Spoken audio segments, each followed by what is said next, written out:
consider these 3 things if you started running in March.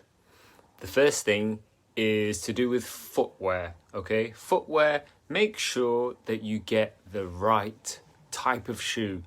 I know that we're now in a situation where we can't go to an independent running shop.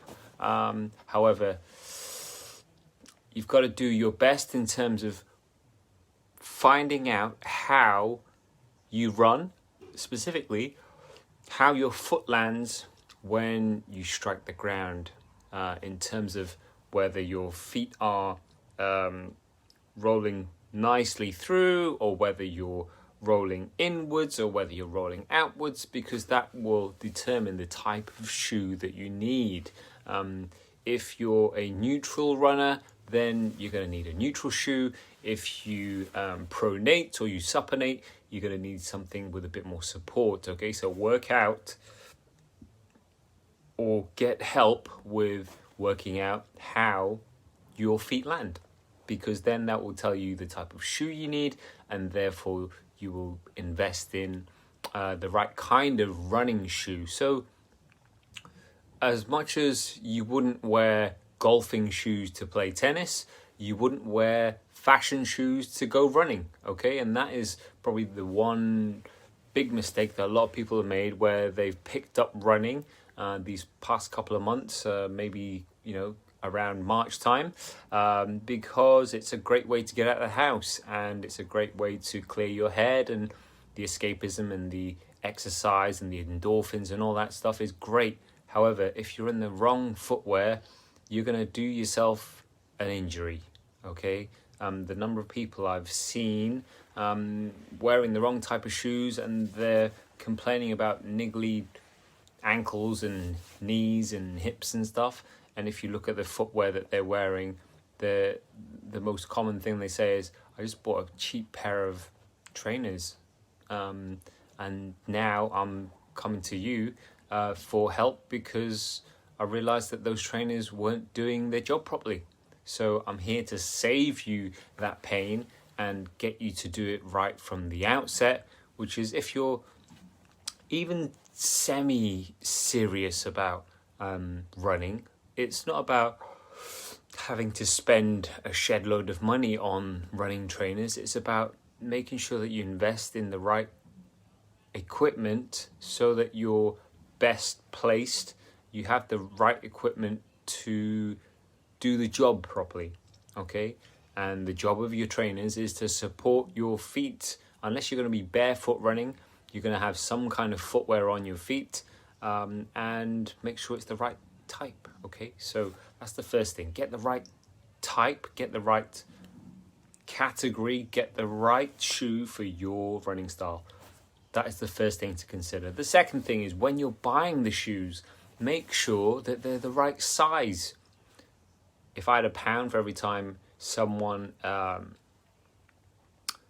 comes in and they say that they're a size, say a 6 or something, right, in shoe size, and then they're expecting to actually buy a pair of trainers, running trainers, that are going to be a size 6. However, the issue is, when you buy a pair of running shoes, we want space. We want space for the toes to open out. We want space so that when you're running along, your toes aren't button up against the end, because that is a recipe for disaster. Not only disaster, it's a recipe for black toenails. It's a recipe for bleeding nails. It's a recipe for blisters, because you need that space. Roughly, a thumb's width from the end of the trainer to the end of your big toe, right? Because you want that space for the feet to expand. You want that space for the toes also to open out as they land. You don't want to be running along with scrunched up toes, because that's just not very nice running, okay? So that's the second thing to consider.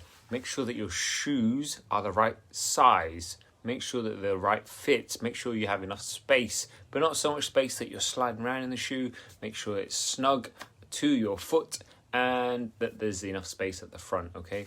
And different brands have different sizings. So where possible, it's about trying on the shoe, okay? As much as it is about looking for the cheapest pair online. Make sure that the shoe actually fits you before you pay the price, okay? And the longer term price of buying the wrong shoe is you end up buying another shoe.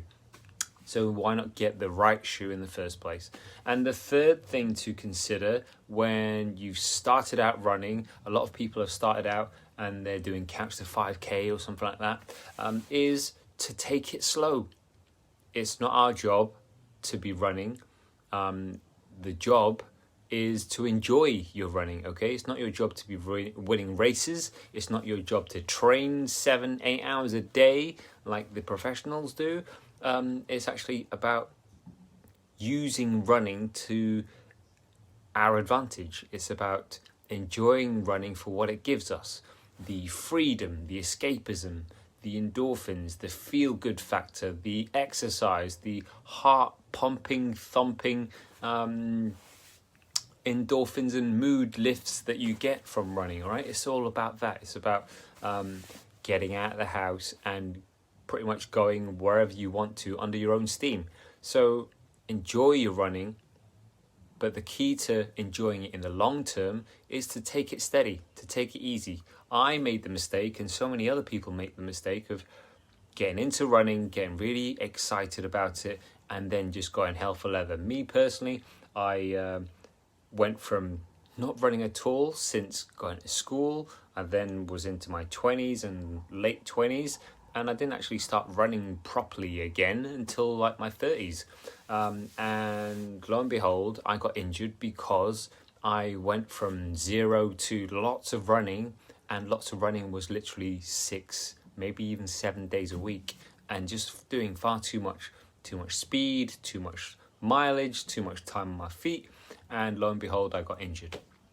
I had the shin splints, I've had the achy knees, I've had the ITBs, I've had the sleepy bum and everything, right? I've spent a lot of time, a lot of money with physios and chiropractors and everything else to fix me. So heed this warning. Take it easy, take it slow, build slowly, and it will put you in good stead for the long term. So these are the 3 things I would consider if you started running in, say, March time this year. That is, 1, get the right type of shoe, a running shoe for your running style. 2, make sure it's the right size. Make sure you have enough space in there. And 3, make sure that you build up nice and slow. Okay? Happy running.